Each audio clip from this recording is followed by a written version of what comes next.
I'll start out with, in case anybody watches the news, we had a homicide across Roscoe last week on Thursday. It was a murder, suicide. And murder, suicide. The man used a knife and then hung himself. So he had a child, so luckily the child wasn't home. He took care of to have a kid somewhere else during the day. So I got that kind of isolated to the house, which is good for the rest of the public. It's solved already, so it's solved already, so it's a good one.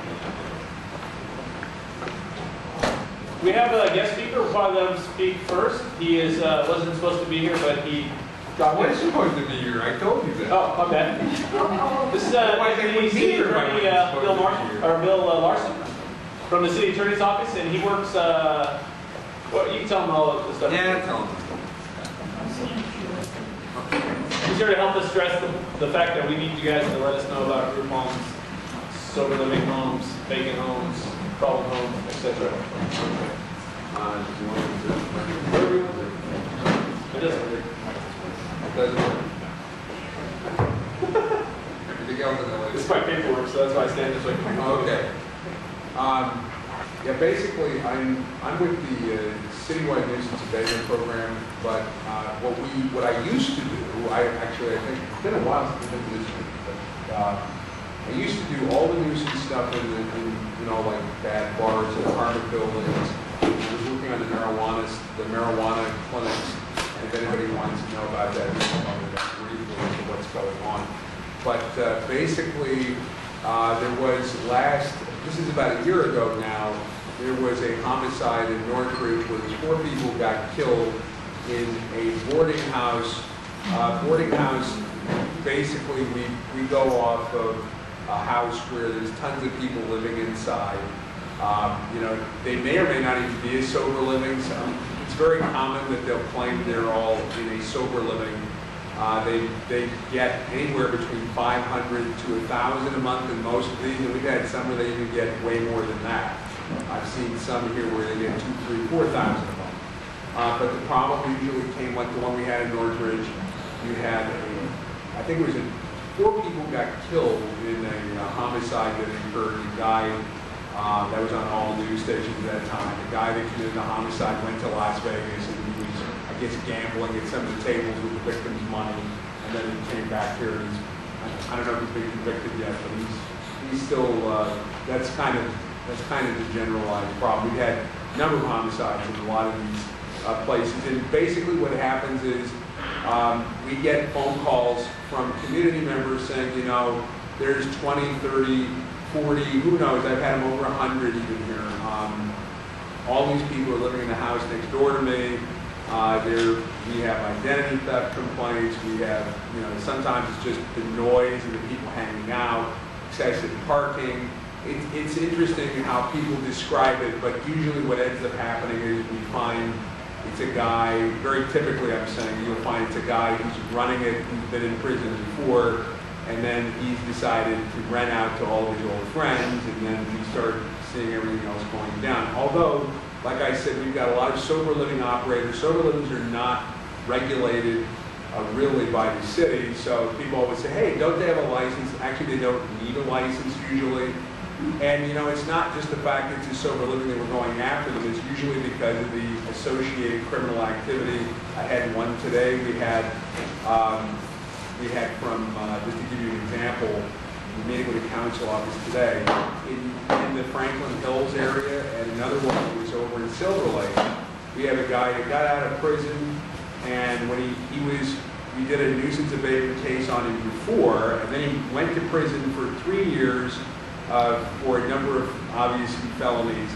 Guy comes back out, invites all of his friends to move back into his place, and now on what would otherwise be a very quiet residential street, you've got 20 people in there, they're dealing drugs out of the place. The neighbors are all, up in arms because of the activity that's going on. And so that's kind of what we see very typically on these places. So out here in the valley, we have more of them than we do in other parts of the city because you've got larger houses. So like in this area where most of you guys are from, we've had some very, very large homes. We had one where a guy came in and he was allowing his rooms to be rented out to other residential burglars. So it does impact the community. You know, your car gets broken into, and then when the police finally trace it back, they find that, you know, it could be coming from one of these houses. So that's basically what I do. The regulations on this are that we go after them as an illegal boarding house. The procedure that we follow on these is if you call me, some people, you know, actually the agency that goes out to do the investigation is Building and Safety. Building and Safety goes out. We've sometimes had some issues with the enforcement. Sometimes, you know, people say, oh, well, there's a violation. How could I say there wasn't a violation? But anyway, the general framework for these cases is they go out. Sometimes they go with LAPD, sometimes they go with the paroling unit here. They verify how many people are inside. Generally speaking, the guideline we're following is 7 or more people, because actually sober livings, if they get 7 or more, it's very complicated with all the regulations, but basically we're looking at the 7th person, and it's very rare that we even have over 7. Usually it's more like 17, 20, 25, 30, 35 is what I typically see. And then they will write the violation up from Building and Safety. They send it over to me, and what we do on these cases, we always meet with the owner. We usually have a meeting with somebody from LAPD, like our senior lead officer, and then the guy from the Building and Safety Department. And then we tell the guys, you know, you guys have to basically reduce the number of people down to the same amount, which in my opinion is, you know, 6 as opposed to 60.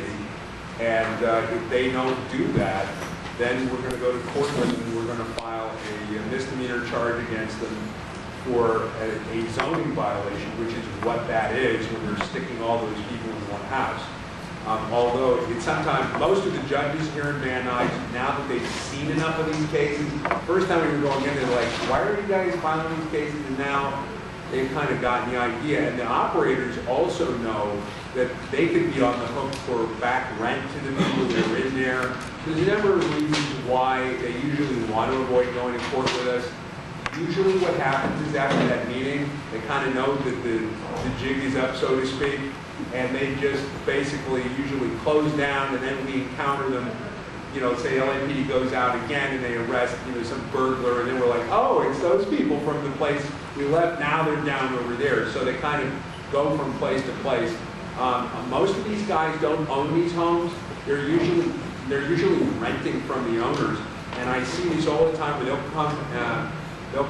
offer tons of money. They'll offer, you know, $10,000 or $15,000 move-in money, and no landlord, especially in this market, the way it's been, is going to say no to that. And then the next thing you know, the landlord will always tell us, well, they only told us there's going to be a few people, and then next thing you know, there's like 50 people in the house. Right over here on Roscoe, we have one of our an individual that I prosecuted before, and this individual is doing it again. Sometimes they have people living in campers. They'll rent out campers. You'll see all the extension cords going. You know, it's very. They'll try to get as many people in as they humanly can, and so now that one is going to end up coming back. You had that one where they tied up the guy and beat him up in the garage. You know, Wow. Yeah, that's how they collect the rent. It's not like they're going to go to court and do an eviction. It's like, you don't pay these guys the rent. You know, if your landlord is an ex-cop, you know, you might be a little bit more, you can think more like mob and mafia tactics to collect the rent. So anyway, that's the basics of it. So if you get one of these places, there were some people that were going to come here tonight. I don't know if they are here. There was one that was down near Topanga and Victory, which is why I came here tonight. If that's why you're here, I'll talk to you about that outside. I'm not going to talk about that here, but same thing. Big house, bunch of people inside with a side yard. They got, you know, 9, 10 people congregating.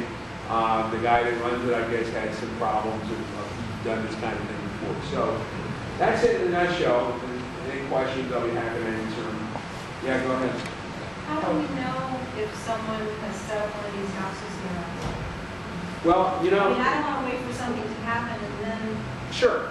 And you know, usually how do you know? I mean, you know, you usually have a good idea. I mean, what are the things that you normally buy? if you see all these guys hanging out in the front, lots of noise, lots of cars, tons of